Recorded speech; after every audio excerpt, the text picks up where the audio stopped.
بسم اللہ الرحمن الرحیم۔ اکثر لوگ یہ سوال پوچھتے ہیں کہ کیا یہ بینک اسلامی ہے واقعتاً یا صرف نام ان کے ساتھ لگا لیا گیا ہے،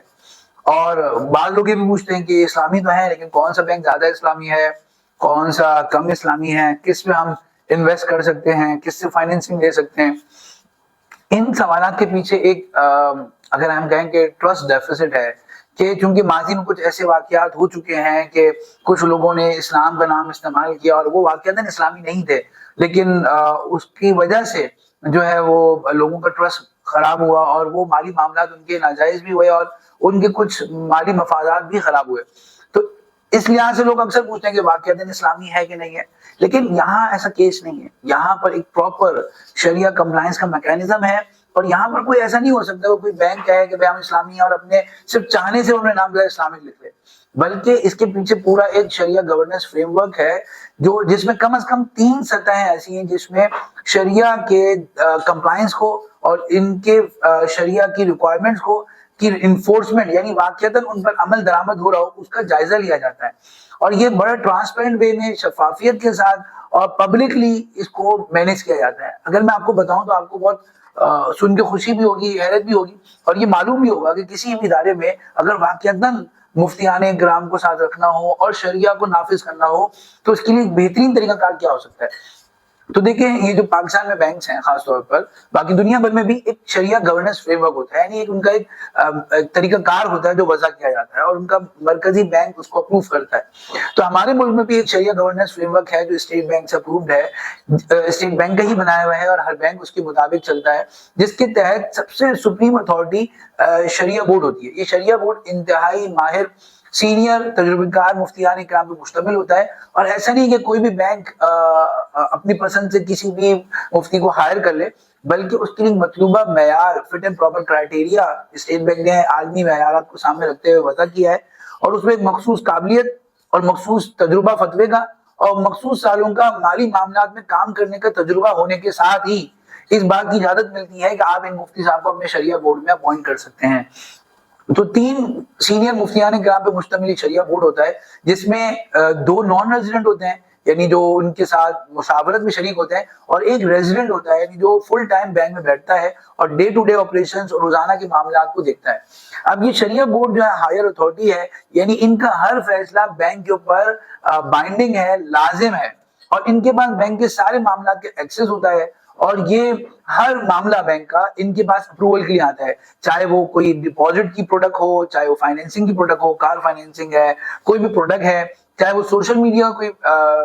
پوسٹ ہو، چاہے جو ہے وہ ایچ آر کی پالیسی ہو، چاہے وہ برانچ کسی جگہ پر کرایہ داری کا معاملہ کر رہی ہو، تو ہر معاملہ ان کے پاس آتا ہے، اور یہ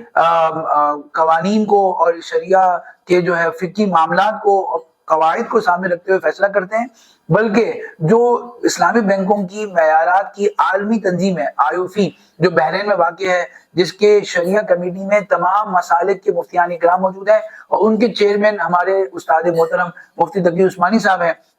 اس نے ہر پروڈکٹ کے لیے، ہر مسئلے کے لیے ایک اسٹینڈرڈ بنایا کہ کیسے مرابہ ہوگا، کیسے جو ہے اجارہ ہوگا، کار فائنینسنگ کیسے ہوگی، ہاؤس فائنینسنگ کیسے ہوگی، ایچ آر کیسے چلے گا، زکوٰۃ کے معاملات کیسے چلیں گے۔ یہ معیارات آپ کا اسٹیٹ بینک اڈاپٹ کرتا ہے، وہ ملک کی قانون بن جاتا ہے۔ تو اس لیے جو ہم لوگ پوچھتے ہیں نا کہ کون سا بینک زیادہ اسلامی ہے، کون سا غیر اسلامی ہے، یہ سوال اب ریلیونٹ نہیں رہا، کیونکہ ہر بینک کے اندر IOC کے اسٹینڈرڈز ہی واجب العمل ہوتے ہیں، اور اگر ان پر عمل نہ کیا جائے تو ان کے خلاف تعدیبی کارروائی ہوتی ہے۔ اچھا، اب یہ تو شریعہ بورڈ جو ہے وہ اپنے سارے فیصلے کرتا ہے، اب ان کی امپلیمنٹیشن کیسے ہوتی ہے؟ تو اس کے بعد شریعہ بورڈ کے تحت ایک ادارہ، ایک ڈپارٹمنٹ ہوتا ہے SCD، شریعہ کمپلائنس ڈویژن یا ڈپارٹمنٹ۔ اس کا کام یہ ہوتا ہے کہ یہ شریعہ بورڈ کے تمام فیصلوں، تمام اس کے منٹس، تمام اس کے ڈیسیژن کو امپلیمنٹ کرتا ہے، دیکھتا ہے کہ واقعتاً امپلیمنٹ ہو رہا ہے کہ نہیں ہو رہا، اور یہ امپلیمنٹ کرنے کے بعد اس کا ریویو بھی کرتا ہے، کبھی بھی کسی ڈپارٹ کا بھی جائزہ لیتا ہے، کسی برانچ کا وزٹ کرتا ہے رینڈم، اور اچانک یہ ریویوز ہوتے ہیں اور چیک کیا جاتا ہے کہ کسٹمر سے کیسے معاملہ کیا جا رہا ہے، وہاں کے اسٹاف کی نالج کیا ہے، وہاں جو ڈاکومنٹ ہے وہ صحیح ہو رہے کہ نہیں ہو رہے، شریعت کے مطابق معاملات ہو رہے کہ نہیں ہو رہے، اور یہ شریعہ کمپلائنس ریویو کی رپورٹ جو ہے وہ شریعہ بورڈ کو سبمٹ کرتا ہے۔ اور پھر اس کے بعد شریعہ بورڈ دیکھتا ہے کہ یہ جو چیز غلط ہو رہی ہے اس کا کیا طریقہ کار ہوگا. اگر کسی ٹرانزیکشن کے بارے میں معلوم ہو جائے کہ یہ شریعت کے خلاف ہوئی ہے تو شریعہ بورڈ اس کے بارے میں فیصلہ کرتا ہے اور اس کا سارا نفع چیریٹی کرنا پڑ جاتا ہے. پھر اس کے بعد یہ شریعہ کمپلائنس ڈپارٹمنٹ جو ہے یہ ٹریننگ بھی کرواتا ہے, یعنی ٹریننگ کرنے میں فیسیلیٹیٹ کرتا ہے, کیونکہ اصل تو مائنڈ سیٹ ہے کہ آپ کو شریعہ کی نالج بھی ہو اور اس کے مطابق آپ کو عمل کرنا بھی آتا ہو. تو یہ اس کی ٹریننگ بھی کراتا ہے تمام برانچز میں, تمام ہیڈ آفس میں. اور پھر اس کے بعد یہ جو کسٹمرز کے سوال جواب آ رہے ہوتے ہیں ان کو بھی تیار کرتا ہے. شریعہ بورڈ کے پاس آنے سے پہلے تمام معاملات کا جائزہ لیتا ہے. پھر اس کے بعد ہر ٹرانزیکشن, یعنی جو بھی کسٹمر آتا ہے اس کا پورا ایک process flow S C D کے پاس آتا ہے کہ بھائی ہم اس طریقے سے اس کے ساتھ معاملہ کر رہے ہیں, کیا یہ جائز ہے کیا ناجائز ہے. اور معاملہ یہاں ختم نہیں ہوتا بلکہ ایس سی ڈی کے اندر خود بھی شریعہ کے مفتیان کرام پہ مشتمل افراد ہوتے ہیں جن کو شریعہ بورڈ ڈیسائیڈ کرتا ہے کہ بینک کے سائز اور بینک کے مالی معاملات کے ہجوم کے لحاظ سے کتنے افراد یہاں پر ہونے چاہیے. اسٹیٹ بینک کا تو کہنا یہ ہے کہ کم از کم ایک عالم دین اس کے اندر ہونا چاہیے, باقی جتنے بھی ہو جائے. پھر اس کے بعد ہم دیکھتے ہیں کہ دوسرا ڈپارٹمنٹ ہوتا ہے پروڈکٹ ڈیولپمنٹ کا, یعنی جتنے بھی معاملات ہوتے ہیں پروڈکٹ کہتے ہیں, ان کو پروڈکٹ کہتے ہیں. یعنی آپ کار فائنینسنگ ایک پروڈکٹ ہے, ہاؤس فائنینسنگ ایک پروڈکٹ ہے, حج کی اسکیم ایک پروڈکٹ ہے. اب اس کو کیسے کرنا ہے اس کے لیے باقاعدہ مینول بنتے ہیں اور اس کو لکھا جاتا ہے, اور اس کو لکھنے کے اندر جو پروڈکٹ ڈیولپمنٹ ہے وہ شریعہ کے اسٹینڈرڈز کو اور اسٹیٹ بینک کی اور شریعہ بورڈ کی گائیڈ لائنس کو سامنے رکھتا ہے. اور اس کے شریعہ کی تمام ریکوائرمنٹ کو, اگر اجارہ ہے تو اجارہ کے احکامات کیا ہیں, اگر جو مزاربہ ہے تو مزاربہ کے قواعد کیا ہیں, اور اگر جو ہے مرابہ ہے تو خرید و فروخت کے کیا قواعد ہیں, ان کو سامنے رکھتے ہوئے ایک مینول بناتا ہے. اور وہ مینول شریعہ بورڈ کو سبمٹ کیا جاتا ہے اور شریعہ بورڈ اس کو پھر اپروو کرتا ہے کہ یہ شریعت کے مطابق ہے. تو پروڈکٹ ڈیولپمنٹ میں بھی شریعہ کا خیال رکھا جاتا ہے, اور اس میں بھی اسٹیٹ بینک کا کہنا یہ ہے کہ کم از کم دو علماء کرام اس ڈپارٹمنٹ ہونے چاہیے. باقی شریعہ بورڈ اس میں ایڈوائز کرتا ہے کہ کتنے اور اس میں علماء کرام ساتھ ساتھ پروفیشنل لوگوں کے ساتھ ہونے چاہیے. پھر تیسرا جو لیئر آتی ہے وہ آتی ہے آڈٹ کی. اور آڈٹ ایک بینک کے اندر 3 طریقوں سے ہوتا ہے. ایک ہے انٹرنل شریعہ آڈٹ, یعنی داخلی جانچ کا طریقہ کار, جس کے اندر انٹرنل شریعہ آڈٹ ڈپارٹمنٹ یا یونٹ قائم کیا جاتا ہے, جس کے تحت تمام کاموں کا, تمام برانچز کا جائزہ لیا جاتا ہے. اور یہ آڈٹ رپورٹ ڈائریکٹلی شریعہ بورڈ کو سبمٹ کی جاتی ہے اور بورڈ آف ڈائریکٹرز کو سبمٹ کی جاتی ہے کہ ہم نے اس کا جائزہ لیا. مثال کے طور پر جو پول مینجمنٹ ہوتی ہے, یعنی پروفٹ ہے, آپ کا اکاؤنٹ ہے, آپ کو ہر مہینے پروفٹ آتا ہے, تو یہ پروفٹ ڈسبرس ہونے سے پہلے کیا یہ پروفٹ اسلامی اصولوں کے مطابق ہوا ہے, اس کا جائزہ شریعہ کمپلائنس ڈپارٹمنٹ پہلے لیتا ہے. اور جب یہ پروفٹ چلا جاتا ہے آپ کو تو اس کا ہر کوارٹرلی یعنی ہر 3 مہینے بعد انٹرنل شریعہ آڈٹ اس کا جائزہ لیتا ہے کہ کیا شریعہ اصولوں کے مطابق ہر ایک کا پروفٹ طے کیا گیا اور کیا اس کو اصولوں کے مطابق دیا گیا یا نہیں دیا گیا. تو شریعہ آڈٹ بھی آڈٹ کرتا ہے اور وہ اپنی رپورٹس ڈائریکٹلی شریعہ بورڈ کو دیتا ہے.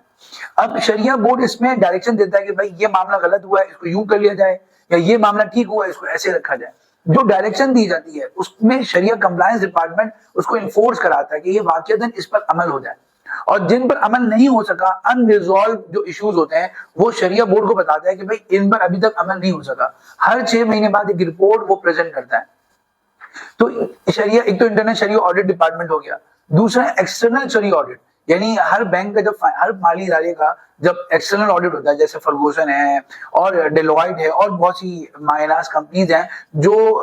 چارٹرڈ اکاؤنٹنٹ ہوتی ہیں اور وہ فرمز ہوتی ہیں جو کہ آڈٹ کرتی ہیں. تو جب یہ آڈٹ ہوتا ہے تو ان کے ساتھ ایک لازمی شرط رکھی گئی کہ یہی کمپنی اس کا جب مالیاتی آڈٹ کرتی ہے تو اس کا شریعہ آڈٹ بھی کرے گی. اب ان کے بعد بھی مفتیان اکرام ہوتے ہیں اور وہ ان کی سرپرستی میں اس بینک کا شریعہ آڈٹ کرتے ہیں. اور جو آڈٹ کیا جاتا ہے اس کی رپورٹ وہ ڈائریکٹلی بی او ڈی کو, یعنی بینک کے ڈائریکٹرز کو اور اسٹیٹ بینک کو سبمٹ کرتے ہیں.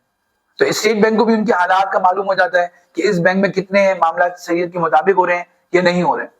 پھر اس کے بعد یہ جو میں نے عرض کیا تھا کہ شریعہ بورڈ کے پاس ساری آڈٹ رپورٹس آتی ہیں, انٹرنل شریعہ آڈٹ رپورٹ اور ایکسٹرنل شریعہ آڈٹ رپورٹ. اور تیسرا جو تھا میں نے عرض کرنا تھا وہ ہے اسٹیٹ بینک کا خود انسپیکشن. اسٹیٹ بینک کی اپنی ٹیمیں ہوتی ہیں جو کبھی بھی سرپرائز وزٹ پہ بینک آ جاتی ہیں اور یہاں کے انسپیکشن کرتی ہیں.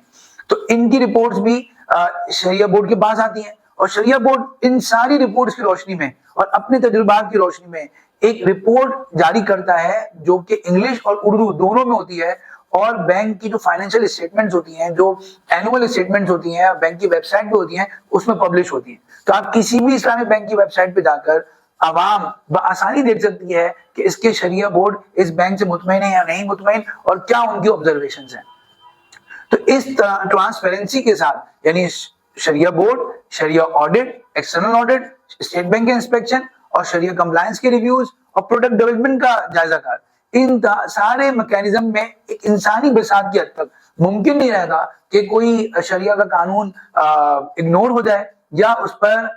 عمل نہ ہو سکے. تو اتنے میکینزم کے اندر جب اتنے سارے مفتیان اکرام ہیں تو ہم ان پہ ٹرسٹ کر سکتے ہیں کہ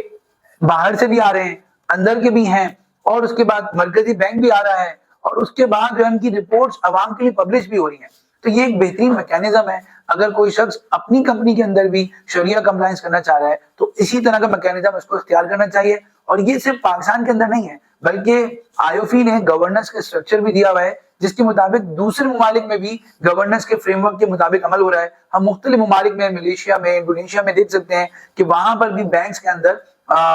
کس طرح جو ہے شریعہ کمپلائنس ہو رہی ہے. تو اتنے بہترین ماڈل ہونے کے بعد ہمارے ذہن میں نہیں آنا چاہیے سوال کہ کیا واقعتاً بینک کا ساتھ جو اسلامی لگا ہوا ہے وہ نام کا لگا ہوا ہے، اور یہ سوال بھی نہیں آنا چاہیے کس بینک پر شریعہ کمپلائنس زیادہ ہے کس میں کم ہے، کیونکہ سب ایک ہی میکینزم کے تحت چل رہے ہیں. اور دوسرا، سب کے پروڈکٹس IOFI کے سٹینڈرڈز کے مطابق چل رہی ہیں اور سب کی رپورٹس اسی کے میکینزم کے تحت ہی عوام میں سامنے آتی ہیں. تو اس ٹرانسپیرنٹ نظام پہ ہمیں ٹرسٹ کرنا چاہیے اور ہمیں فخر ہونا چاہیے کہ ہمارے علماء کرام نے ایک مشکل مرحلے کو، ایک سود پہ مبنی میکینزم کو کس طرح شفاف طریقے سے اسلام کے مطابق کیا اور اس کی کنٹرول کا ایک بہترین منظم انداز سے نظام وضع کیا.